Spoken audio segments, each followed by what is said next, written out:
Hi, I'm your Gemini friend. So this video is going to be about synastry, which is one of my favorite topics because I love relationships. I love relationship dynamics. I love seeing how things play out. And synastry is so incredible because it shows you basically contracts between you and another person, all of the tension, all of the positive things, and it can really give you a wonderful idea of how to better handle the relationship, whether or not you should get into this. And sometimes just having the awareness of what sorts of friction you have with different people can be incredibly helpful in navigating these relationships.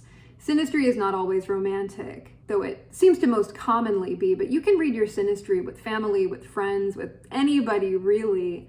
So what this is going to go over, it's not a demonstration of how to read synastry, but it is a how to read synastry, and a lot of my own experience and opinion on the subject, because my reading style, it's intuitive. It's pretty different every single time because each relationship takes something different and gives off a different energy. So I'm going to try to help explain what you can do to look at a relationship chart and make the most out of it. And I do also offer synastry readings and natal chart readings. If you're interested in that, there will be information in the description. But getting into this, okay, so what is synastry? Synastry chart specifically, I think this is an incredible tool for understanding the energetic interactions between two people. There are different ways to lay out the chart. Sometimes you can have, say, your natal chart with the other person's planets just on the outside, the same way that transits look, but I like to see the houses of both people. So I'll just put an example of the sort of synastry chart that I prefer to read, but since this is intuitive reading, always go with what makes the most sense to you and makes you feel the most comfortable. And when it comes to relationships, I see every single relationship as significant in some way, but some feel more significant than others, and our synastry will often tell us why. What parts of us are contacting theirs? Do we have some sort of soul tie or something karmic going on? Obviously, not every single relationship is meant to last, but people are mirrors. We are always learning things from every single person that we interact with. They reflect things back to us. They make us more aware of parts of ourselves. And sometimes the most intense and powerful relationships that we have are the difficult ones. And often it's because someone will remind us of something from maybe a long time ago or somebody, or they will do the exact opposite of us and make us super aware of something we're uncomfortable with. People will wear on each other in different ways. And whether something lasts or not, that's not the point. Sometimes you can tell within a synastry chart whether this is totally just a temporary thing or whether this has really strong long-term potential. But often it really takes understanding whether the difficult things are worth working through, something that you can manage, or if it's too much for you, too draining for you, not fair to you, not fair to the other person. Let's get into more specifics so I don't keep rambling. So, first impressions of a synastry chart. This is something that I like to do, and I'm very curious if any of you do this, or if you try this, what do you notice? First thing I like to do with a chart is just look at it and sense it. See what I get off of it, because different charts feel different. And it's not even always about what it looks like, though that often is a huge part of it. We will get some immediate visual cues. Sometimes there will be a lot of red or a lot of blue, harsher aspects or more pleasant aspects. Sometimes an aspect pattern will stand out immediately. Do they have a grand cross? Do they have a yod together? But before even looking at all of that, if you just tune into the energy, I know that this isn't necessarily something that everybody can do, but try it. Because the more we tune into things, the more we can just read it without even having to think. We're allowing our subconscious to inform us of things that we might not even be able to consciously recognize. But once you start looking at the chart, there are all sorts of things that you might notice right away, and you want to make note of those. Significant oppositions, lots of focus on certain houses, or lots of things grouped together. And once you've gone over that sort of first glance, easiest way to start is really by looking at conjunctions, because conjunctions are the easiest thing to see. You can see when two people's planets are very close to one another. And exact conjunctions, those are going to be incredibly significant because that is one part of one person and one of the other that are directly connected. They're acting together, and sometimes it's good, sometimes it's difficult, but it's always relevant. So just some little examples here. Say you have something conjunct somebody's Saturn. Does that part of you feel limited or restricted by them in some way? And are you giving them that power? Or are they actively oppressing you? A Pluto conjunction, this can be transformational. It can also be intense and obsessive and controlling. So if you notice a lot of Pluto right off, power, control, these are going to be major themes of the relationship, and it's going to go deep. These people are going to push each other. There's going to be a lot of friction, which can uncover things that are much deeper. But Pluto relationships aren't for everybody because they take work. And they take awareness, and they take honesty and self-awareness in a way that can be hard, but it's always significant.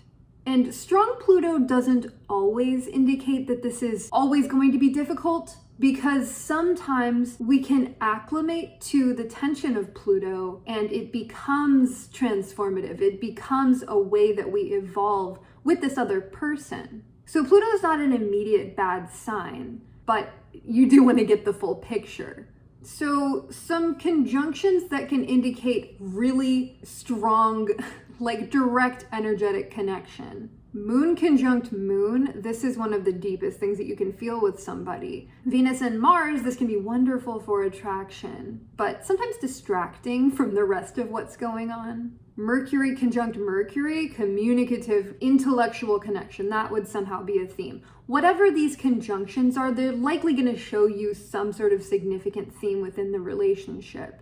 If you don't have any conjunctions with somebody, then that's fine too. Usually something is going to be close to something else, but this is just the most upfront thing that you can look at. Then you want to go into the more major personal planets and the aspects that are going on there, especially the strongest ones, just to get sort of the strongest themes out of the way. Look for any exact aspects, any 0-degree orbs, because these are going to be very key. But when it comes to interpreting these aspects, it's just like interpreting aspects within your own natal chart. You interpret each planet or whatever individually, and then you look at what type of aspect it is. Is it a harmonious one or is it a tense one? Do you have a lot of strong tense ones or a lot of strong harmonious ones? I have a video on major aspects that I'll put in the description, but interpreting a synastry chart truly isn't that different from interpreting a natal chart. It's just that if you're really tuned into the energy, it can be overwhelming sometimes, because when you're in a natal chart, you're connecting to that person. But when you're in a synastry chart, you're connecting to two people and all of the things that are going on between them.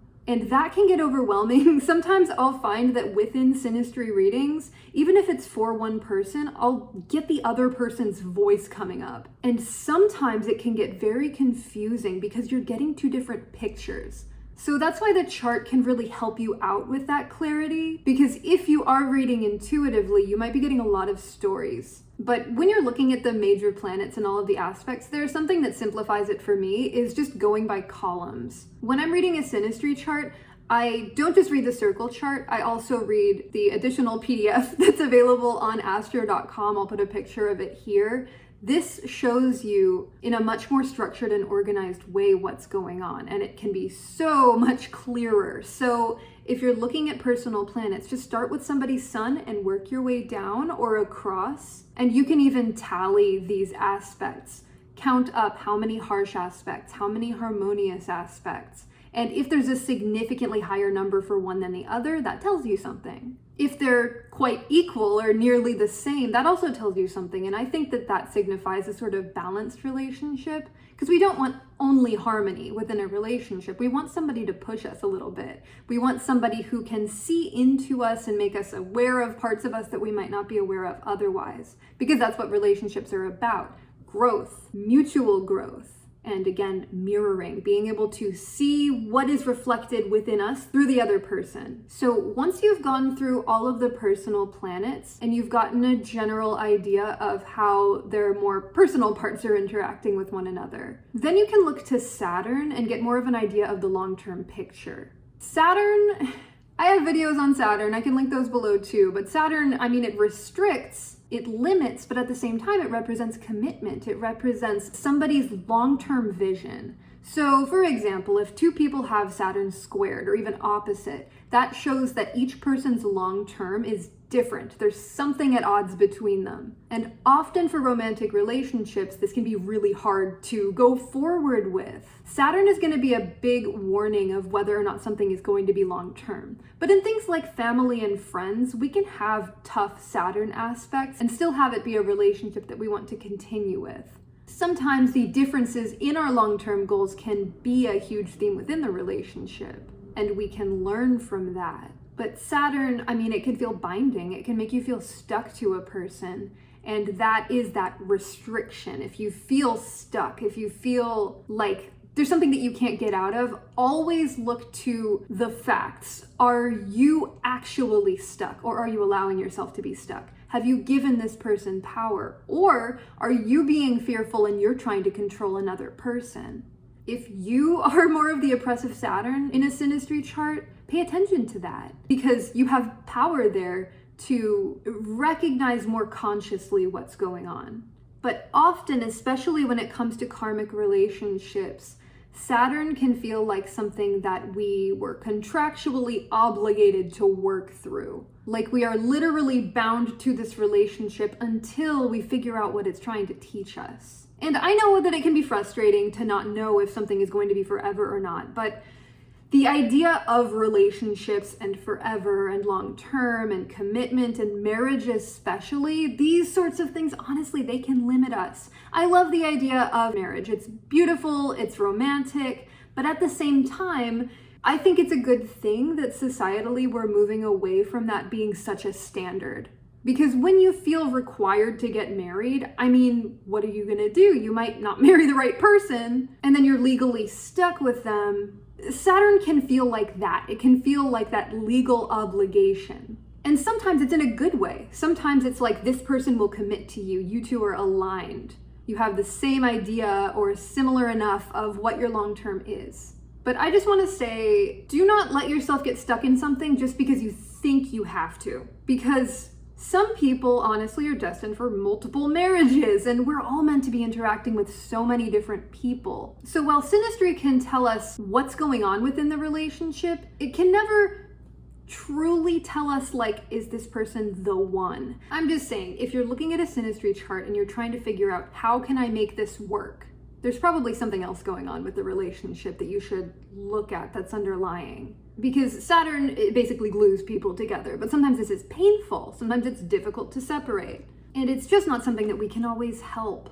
I personally believe that we come into this lifetime with the karmic energy of past lifetimes, and a lot of this karmic energy will be tied to other souls. So the more we kind of let go and go with the flow of the relationship rather than trying to fit it into a box or keep it a certain way, we're giving both souls the freedom to move forward as we're meant to, rather than trying to idealize it or turn it into something that it might not be.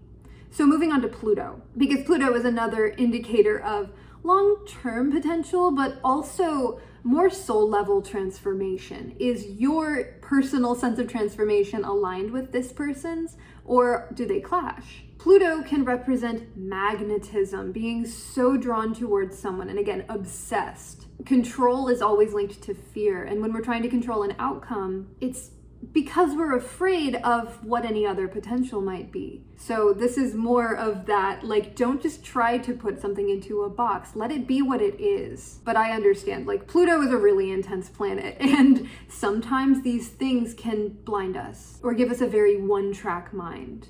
But being aware of your Pluto contacts with another person, at least you have that awareness. But Pluto always has the potential for that transformation. It's just that sometimes the hard work isn't necessarily worth it. Some people are all hard work, and you always want to make sure that within a relationship, things are equal. They're supposed to be mutual, they're supposed to be equal, but oftentimes one person will be doing more work than the other person might be needier than, there are so many different ways that people can play out. One's a giver, one's a taker. Synastry can really tell you about those uneven dynamics.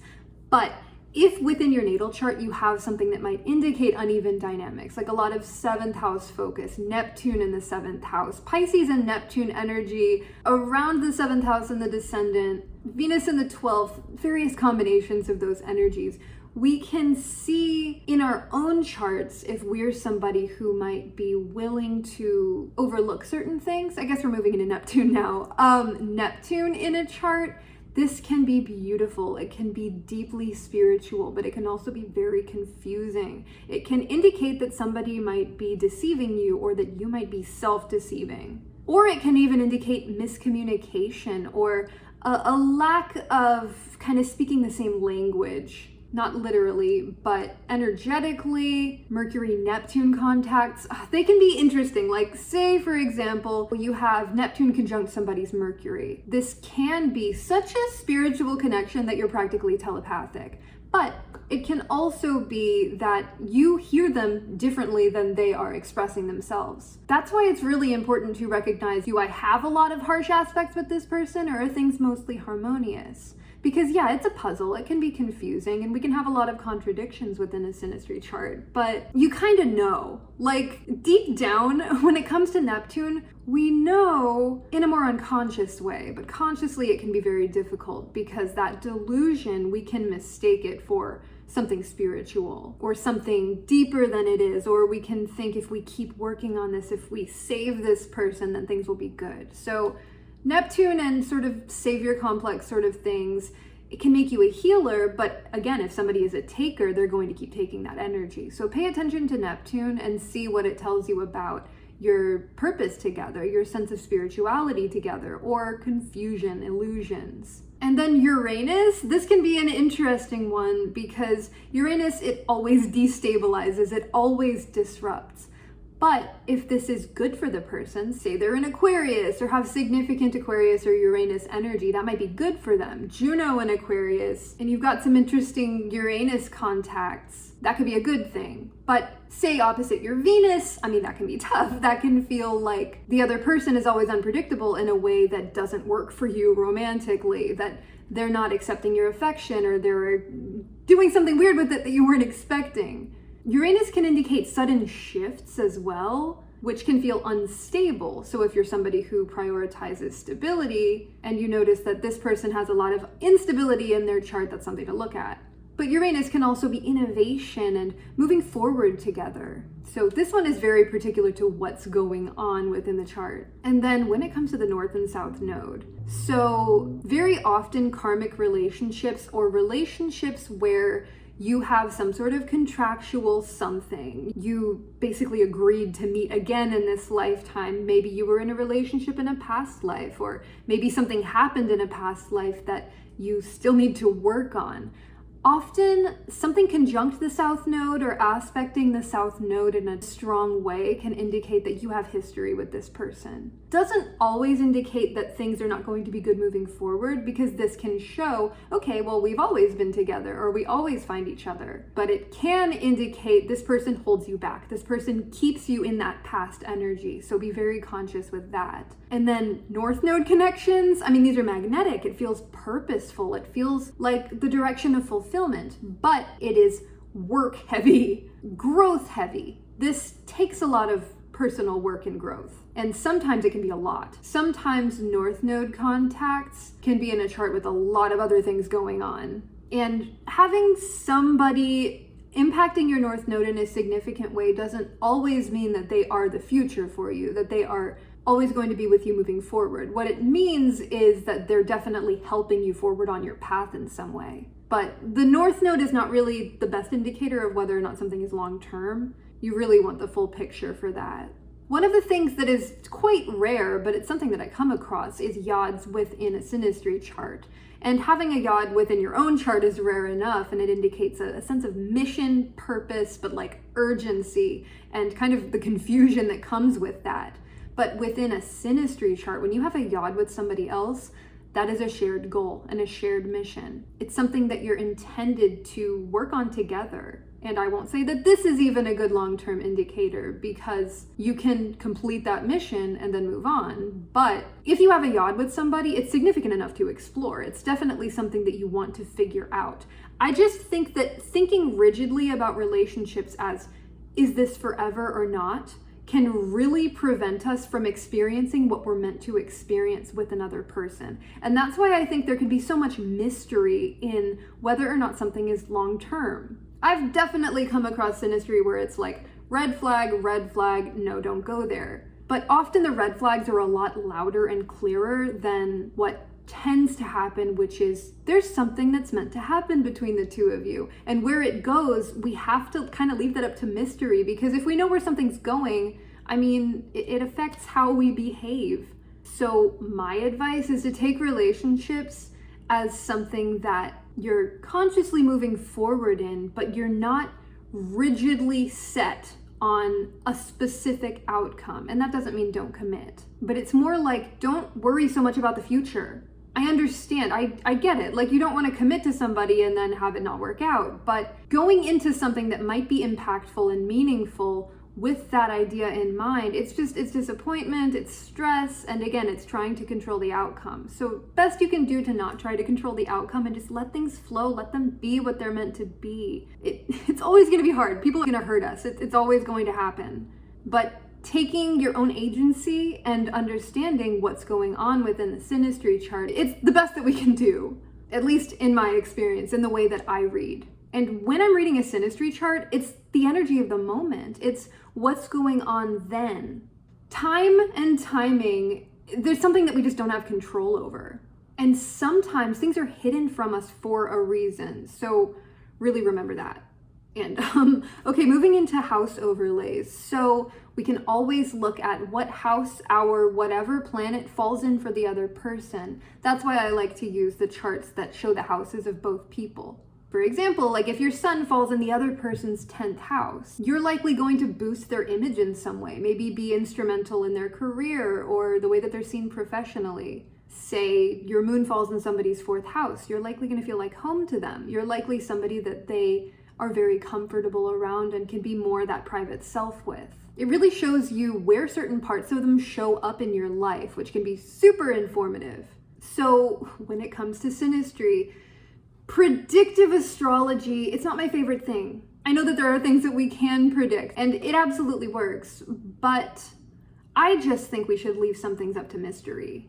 And I truly see Synastry charts not as telling you, will this work? It's more telling you, how does this work? What will it take to make it work? And is that too much? And the thing we always need to pay attention to is both people are individuals, and we shouldn't expect either of them to change. If a relationship is great, except for a few things about them, then accept that those few things are always going to be a part of them, and see if you can move forward with that. That's really all you can do. But there are all sorts of questions that we can reflect on when looking at our Synastry with someone. Like, what am I being asked to learn through this person? What do they make me look at? What do they make me aware of? What comes up frequently with them? Or what role am I playing in their life? What role are they playing in my life? And what does that mean to me or to them? Or sometimes we can project parts of ourselves onto the person, which is something that's hard to see, but if it keeps happening over and over, you can become aware of it. For example, say you accuse somebody of something because it feels like they're doing it, and you accuse them over and over, and they keep telling you, no, I'm not doing that. Maybe they're lying, but likely we might be assuming that they're doing this. Maybe it's because it's something that somebody else did before, but this is something that we're called to heal, and that other person made us aware of it. And then you're able to reclaim it and create a more useful version of that part of you. And all relationships are teachers for us. They're all valid teachers, even if they're short, even if they're fleeting. What we can do to make the best of it is to approach Synastry charts with honesty and curiosity. If we're curious and we're honest, then that's really the best that we can do, because we're only meant to know so much. I know it can be very frustrating when it seems like we have access to all of the answers, but often we'll even have like our judgment clouded, or we'll be unable to see certain things, or we keep overlooking something, and that's always intentional.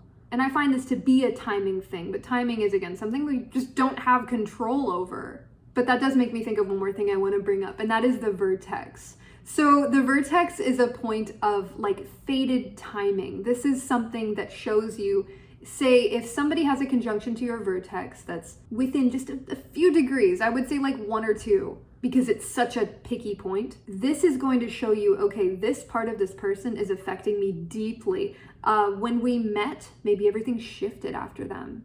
Something about the timing is important within that relationship. And with the vertex, you really only count conjunctions. Don't worry about other aspects. But if you find that you have a vertex conjunction with somebody, explore that, because it's always intriguing. I think this is all that I have to say about this. Sorry if it came across as a little bit venty. Sometimes this sort of thing can be kind of frustrating, because I want to know too. And I feel like so often people want to know, sure, all of that stuff, but are they the one? And my answer to that is like, okay, look at them. Do you love all of the parts of them, even the worst parts? And can you see yourself managing this and moving forward with them? And if the answer is yes, then sure, they're the one. Let them be the one, but like if they stop being the one, then continue with that flow and see where it goes, because you want to do everything for the best of everybody, and you don't want to keep yourself tied to somebody or keep somebody tied to something that isn't good for them purely because you want to make it work.